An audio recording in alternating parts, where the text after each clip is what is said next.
So glad to welcome you all back. Very good morning to one and all.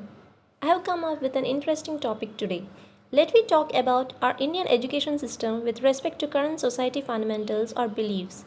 We see majority of the kids right from the primary class till the completion of the degree just move on according to the society norms that we got accustomed. As every parent think that one of our neighbor or relative had chosen this school or college or opted that degree course and his or her child had a good future today, or his or her child is doing better today, so let me put my kid in the same school or college and make him to study the same degree.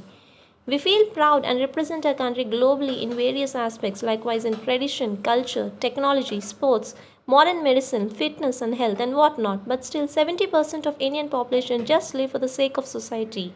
Every day running in every parent mind.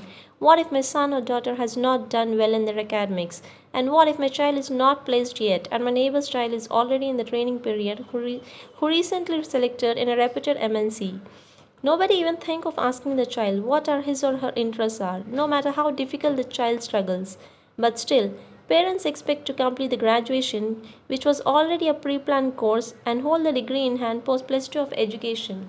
And nothing seems to be possible either with the parent or the child if he or she is not cracking an interview in an MNC or not getting a government job as soon as the graduation is completed, and world seems to be stagnant.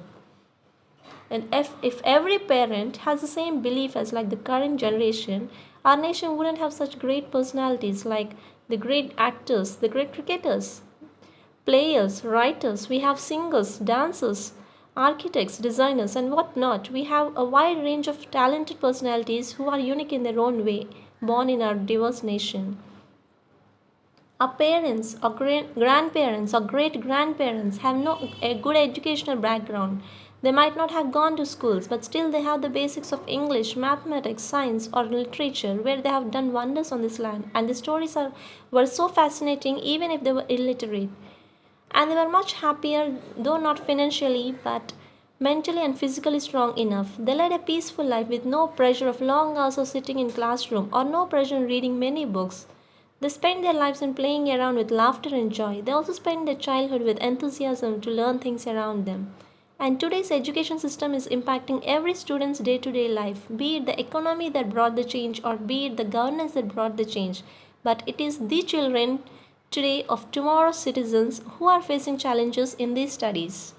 Well, when we talk about the government schools, all of a sudden changing to English medium from the local or regional language, though it's a great idea and implementation with the government that is ruling in most of the cities, however, if there is no proper teaching with no quality of education, just imagine where do the children stand at after schooling and where do they land?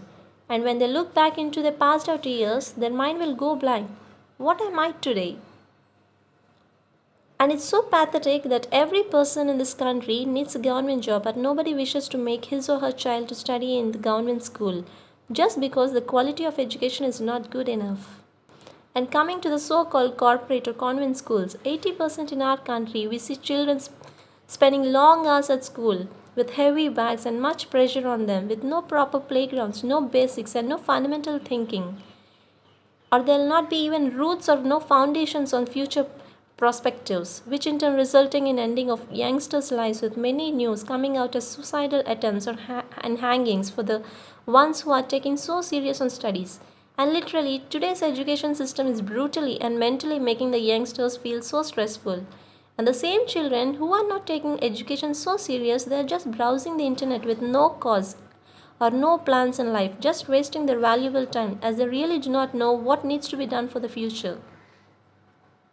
And if we talk about the fee structure of corporate schools, we see a drastic change today compared to a couple of years ago. And the change was like one had completed his or her entire degree few years ago with the same fee that is being paid currently for the toddlers to just complete pre-primary schooling.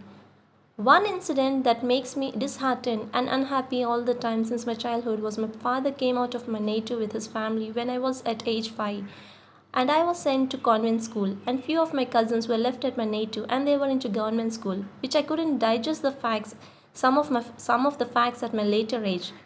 Firstly, I couldn't digest that we weren't anymore playing or sitting or eating or having fun with each other every day as we got separated miles away. And secondly, when I am speaking in at least normal English, why my cousins are not able to speak a single word? That was a big question to me, and my heart couldn't accept it. Though I am fortunate enough to brought up and given good education, but still I couldn't let the unhappiness developed in my mind to just go away as my cousins were not educated. And my childhood dreams were like fantasies where I wish I would have built schools, libraries, hospitals for emergency, and my dreams were unimaginary and very high touching the sky. And at my later age I could realize that their parents couldn't afford to put them into convent school, and also realize that not only my loving cousins but there were hundreds and thousands who just kills their aims and goals and lives their life just because for the sake of living.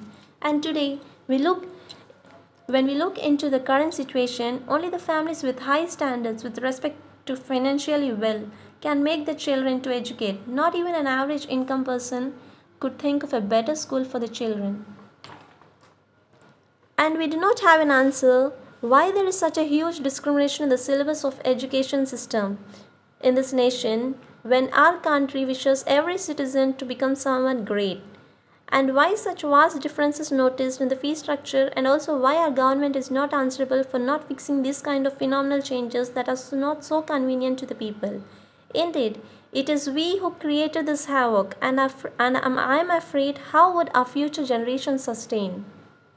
We all know overnight we cannot change the things, and miracles will not be happen. Neither we can change our education system, nor the fee structure, nor the long lasting timings, nor the societal fundamentals. And it's so absurd for one to think on it.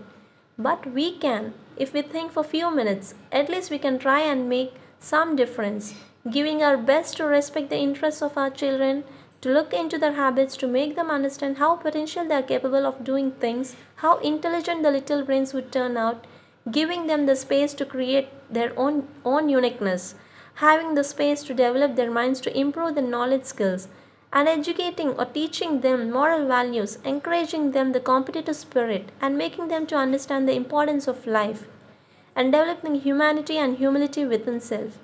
So let's bring the same pristine and purity of mindsets like before for creative thinking, in turn resulting a good citizen. I wish there is only one education system that is fixed in the entire country with respect to fee structure, timings, the quality of education provided, irrespective of all classes, whether financially well or not, at least till school level. Children should have their own space to think and work on the creative brains, enjoying the worldly nature. The change in one may lead a change in the other, which may also bring the change in society. So let's hope for a better future for our next generations. And I conclude with this and hope we all rethink on it. Thank you all for your great patience. Have a wonderful day. Thank you.